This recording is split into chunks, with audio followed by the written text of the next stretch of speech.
Does the promise of safety and security hold true for everyone who seeks refuge in the United States? Today we delve into the heart-wrenching story of Susanna Morales, a 16-year-old whose life was tragically cut short, not by the perils of her journey, but by the very system meant to protect her. Susanna was reported missing on July 26, 2022. Her family, desperate for answers, received only dismissive responses from the Gwinnett County Police, who insisted that Susanna was just another runaway teen. However, the family maintained that Susanna would never disappear willingly and had been on her way home when she vanished. Fast forward to February 6, 2023, when the unimaginable happened. The remains of Susanna Morales were discovered in a wooded area of an Atlanta suburb, and the primary suspect? None other than Officer Miles Bryant of the Georgia Police Department. In light of these findings, Bryant was dismissed from his position at the Doraville County Police Department. He now faces charges of felony murder and kidnapping, first-degree burglary, filing a false report of a crime, and concealing the death of another. The chilling fact that Bryant has a history of stalking and harassing women adds a grim layer to this already dark tale. Despite the overwhelming shock and grief, Susanna's sister, Jasmine Morales, courageously spoke out, expressing her distrust of the system that was supposed to protect her sister. She said, "It's a police officer. I'm guessing they know how to cover their tracks." This story is not an isolated incident. In 2022 alone, at least 1,176 individuals were killed by law enforcement officers in the U.S. The number of missing young Black and Latina women has spiked during the pandemic, and yet these cases seldom receive the attention they deserve. Activist Cheyenne, speaking at a Justice for Susanna event, underscored the irony of the situation. She said, "Families like Susanna's come to America for the very thing that we just can't seem to offer, peace and safety." The Morales family's heartbreaking journey underscores the need for systemic change.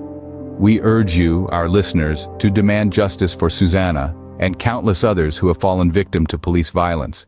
Let us insist on transparency in investigations, hold law enforcement accountable for their actions, and strive for a safer, more equitable world for all.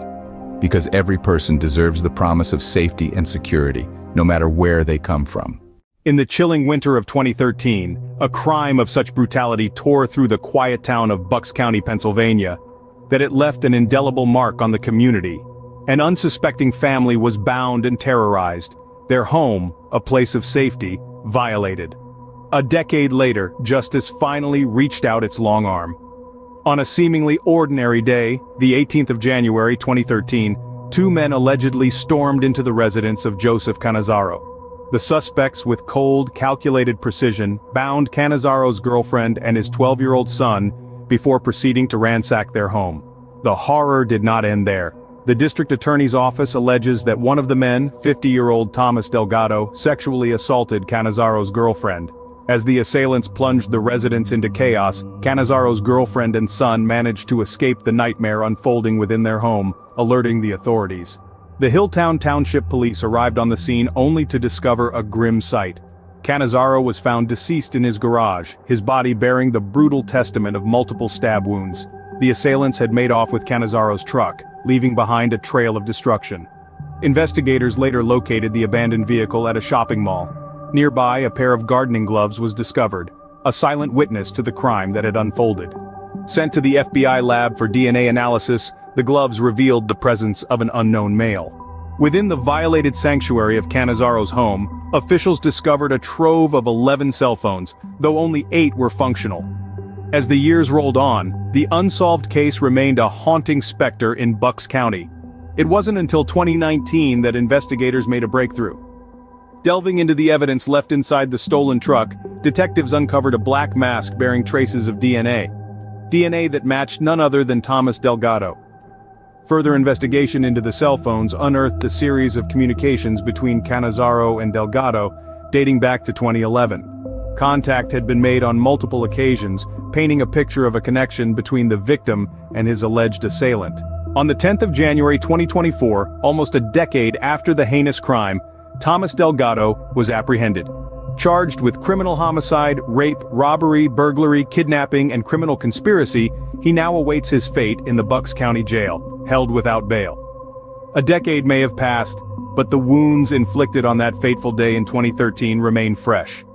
Yet, the pursuit of justice perseveres, a beacon of hope for a community forever marked by a crime most vile. In the early hours of a cold January morning in 2020, a Bronx apartment echoed with the innocent cries of a newborn baby. By dawn, those cries were tragically silenced forever. This is the chilling story of Tesan Watkins, a 31-year-old man sentenced to a decade in prison for the unthinkable crime of smothering his 7-week-old son, Tesan Watkins, with a pillow. It all began in the Bronx District Attorney's office, where Watkins was ordered to spend 5 to 10 years behind bars, followed by 5 years of post-release supervision. His crime was second-degree manslaughter, but the circumstances were far from ordinary. Watkins had pleaded guilty in December for causing the death of his infant son, but there was more to his story. Alongside the manslaughter charge, Watkins also entered a plea for third-degree assault, as he had punched the child's mother during her pregnancy. The mother, his girlfriend, reportedly refused to testify against Watkins during his trial, adding another layer of complexity to this already tragic case.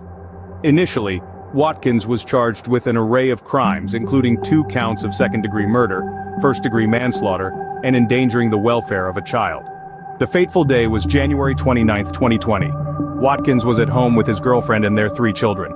The youngest, Tesan Watkins, began to cry. According to the district attorney's office, Watkins became irate and placed pillows over the infant, blocking his nose and mouth. He then reportedly went to sleep only to wake up to find his son unresponsive. A frantic 911 call was placed, but it was too late. The baby was pronounced dead at the hospital, the autopsy report confirming the cause of death as asphyxia due to smothering. But the horror didn't end there. It was revealed that Watkins had put pillows on his son's head at least one other time between December 9, 2019, and that fateful January day. A baby monitor video reportedly showed him grabbing Tesan by the head, causing the child's body to flail into the air and then covering the baby with pillows. In the aftermath of the sentencing, Bronx District Attorney Darcel Clark made a poignant statement. This child had barely begun his life when his father cruelly ended it, placing pillows on top of the tiny boy until he couldn't breathe. This tragic tale, revolving around a young life abruptly ended, serves as a chilling reminder of the darkness that can lurk in the corners of our everyday lives.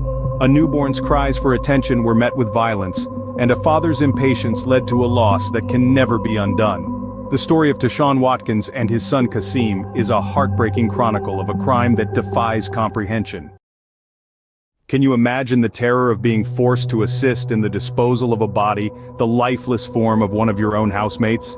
Welcome to a chilling tale of murder and manipulation that unfolded in the heartland of America, a story that will leave you questioning what really goes on behind closed doors. Our story begins on the evening of December 17th, when the Hagerstown Police Department received a disturbing report. A 20-year-old man, Isaiah Clark, was discovered dead in a local park, the victim of an apparent gunshot wound.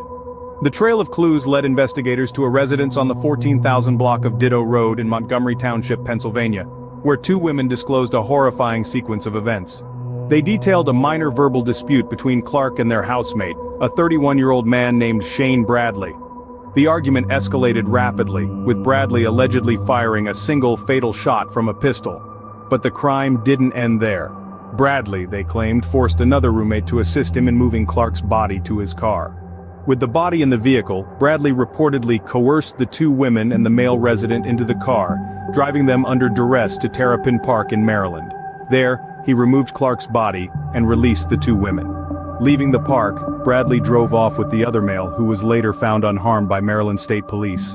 Following their investigation, Pennsylvania State Police determined there was probable cause to arrest Bradley. The charges were serious: criminal homicide, kidnapping, unlawful restraint, discharging a firearm into an occupied structure, and tampering with evidence. Bradley, however, had fled. He was finally located by U.S. Marshals in Greensboro, North Carolina. He is now set to be extradited to Pennsylvania to face the charges leveled against him. The tale of Shane Bradley is a stark reminder of the darkness that can dwell within the human heart, and the lengths some will go to in an attempt to evade justice. As the case unfolds, we can only hope that the truth will be revealed, and justice served. Until then, the memory of Isaiah Clark will linger, a tragic symbol of a life cut short in a senseless act of violence.